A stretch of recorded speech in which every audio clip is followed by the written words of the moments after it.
What? Affordable housing? What does that even mean?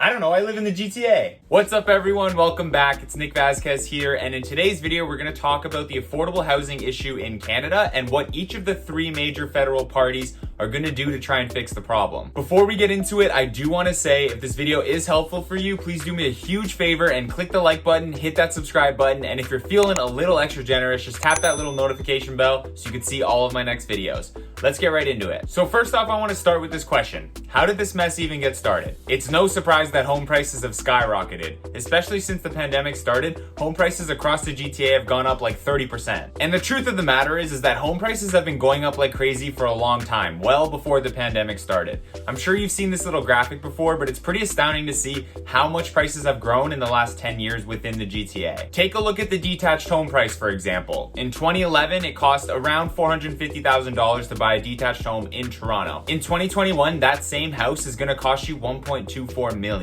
Home prices have almost tripled in the GTA over the last decade, which is pretty crazy. In fact, Canada has the fastest growing home prices in all of the G7 countries, a trend that doesn't seem like it's going to be slowing down anytime soon. So why have prices gone up so much? Let's do some economics 101. This whole housing issue can be explained with a simple supply and demand equation. Low supply plus high demand equals prices going up. Doesn't really matter what the product is, that's just how things work. So when the supply of homes is low and the demand from home buyers is high, there's a gap there, there's an imbalance, and that's gonna create home appreciation. So if we break this concept down a little bit further and look at the GTA housing market specifically, we can get an idea of why this is happening. So let's start with supply. Looking at this graph, we can see how many pre-construction condos were sold for each year. Usually a couple thousand of these will get canceled, and then a few thousand detached semis and townhomes will be built as well. So let's just use a nice even number of 35,000 homes built per year in the GTA. Now let's talk about demand. It's a little bit harder to quantify demand, but we can use one of the strongest indicators for demand, which is immigration. Canada's a growing country. We see hundreds of thousands of immigrants moving to Canada each year.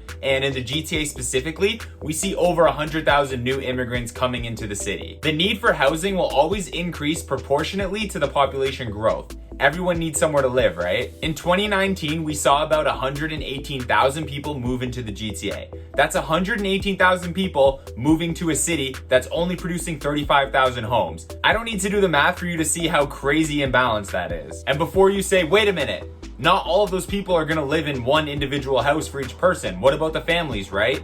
You're right. Even factoring in an average of 2 people living in a condo and 3 people living in a detached semi or town, there's still an imbalance for the amount of people moving to the city and the amount of homes getting built. The amount of people moving to the GTA just simply outweighs the amount of homes available for sale. All of this isn't even factoring in some more recent economic drivers that are causing the demand from home buyers to rise. Interest rates are a big one. Typically, when interest rates go down, home prices go up. Well, with the current environment and interest rates being super low, you can afford a bigger mortgage, you can get a bigger house than you could have just a few years ago. Of course, many people are jumping on this opportunity. When interest rates are below 2%, that's basically like free money. That's really a strong driver as to why the demand for home ownership is so high today. And then of course, there's other issues like foreign buyers who are buying homes here, just parking their money in Canada, letting it appreciate. Obviously, that's not helping the situation because the supply is so low. With all that said, home prices have skyrocketed over the last decade, and there doesn't seem to be an end in sight. Or is there? Let's talk about what each of the three major parties are proposing to try and fix the affordability issue in Canada. Let's start with the Liberal Party. So the Liberal Party is promising to build, preserve, or repair 1.4 million homes in the next 4 years, put a 2-year ban on foreign ownership, so if you don't live in Canada, you can't buy a house for the next 2 years. Double the first-time home buyer's tax credit from $5,000 to $10,000. Create a tax-free savings account for aspiring homeowners under the age of 40. Reduce the price of CMHC home insurance by 25%.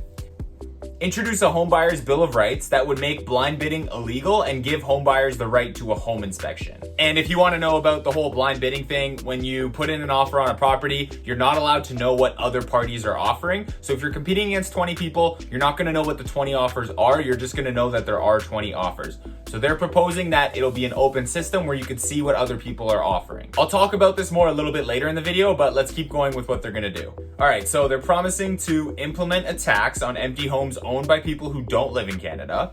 They're going to develop a housing strategy with Indigenous partners to ensure that Indigenous people have access to safe and affordable housing.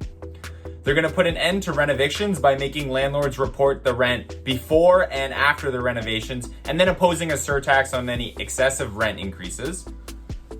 They're going to invest $1 billion in grants and loans to develop rent-to-own projects, and they're going to invest $567 million to end chronic homelessness. A lot of stuff there. Now let's talk about the Conservatives.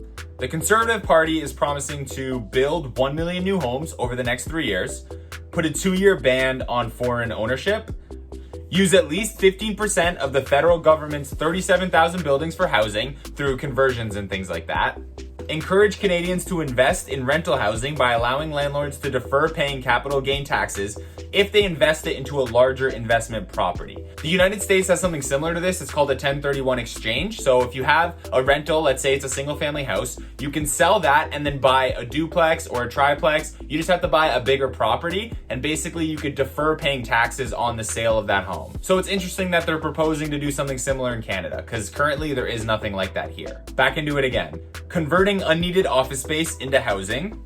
Encourage a new market in 7 to 10 year mortgages to reduce mortgage payments, effectively just making your mortgage payment a little bit lower each month. They're planning to relax the stress test, create a for Indigenous by Indigenous housing strategy, which basically just allows the Indigenous communities to address the housing issues without unwanted government interference. Increase the limit on eligibility for homeowner insurance, so those in high-priced real estate markets, I'm looking at you, Toronto and Vancouver, can have an opportunity to buy a house with less than a 20% down payment. So right now the rules are, if you're buying a home with less than 20% down, you can't buy a home that's over $1 million.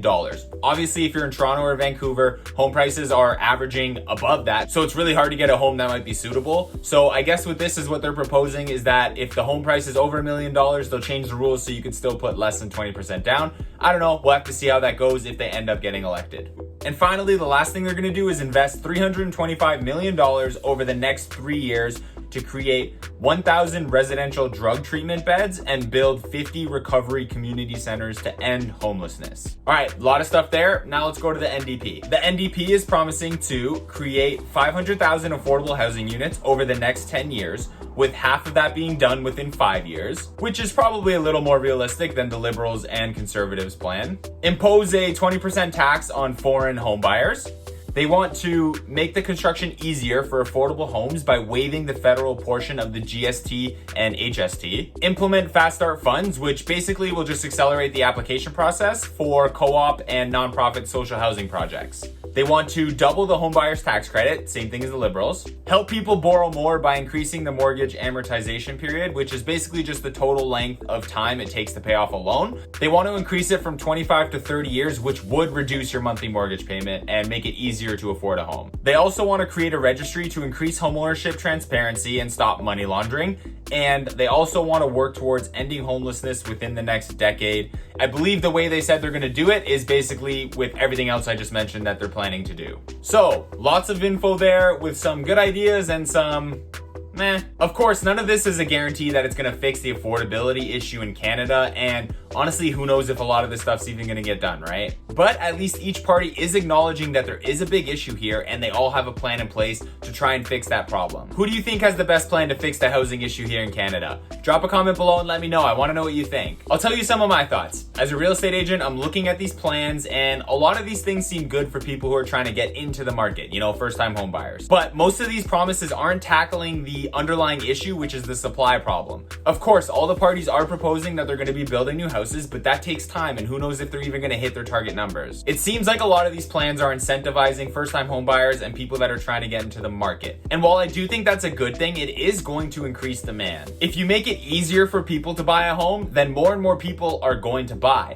And of course, as we've already mentioned earlier in the video, the supply can't keep up with the demand right now. And if more and more people can buy and the demand goes up, home prices are still going to go up. So it doesn't really fix the issue. I don't think a lot of these policies are addressing the biggest issue, which is the supply issue. And unfortunately, the supply issue is the biggest determining factor in what's going to happen with home prices. If there's more homes for sale, home prices will not rise as crazy as they have been. Also, I did say I was going to talk about it, so I'll talk about it here. The whole blind bidding thing. Listen, as an agent who does work with buyers, I don't like the blind bidding thing either. I hate not knowing what other people are offering because I want my buyers to get that house. So it does make my job a little bit difficult difficult. But the thing with blind bidding is that they eliminated it in Australia. So now it's an open bidding system. You can see what other people are bidding. But it did not fix the housing affordability problem. Home prices are still going up. Whether you can see what other people are offering or not, it doesn't really matter because you're still competing with them. And might I add, this might be a little bit of a joke, but it's kind of true. If you've ever watched Storage Wars, you see them start bidding against each other, they're getting in competition, and then one of them ends up overpaying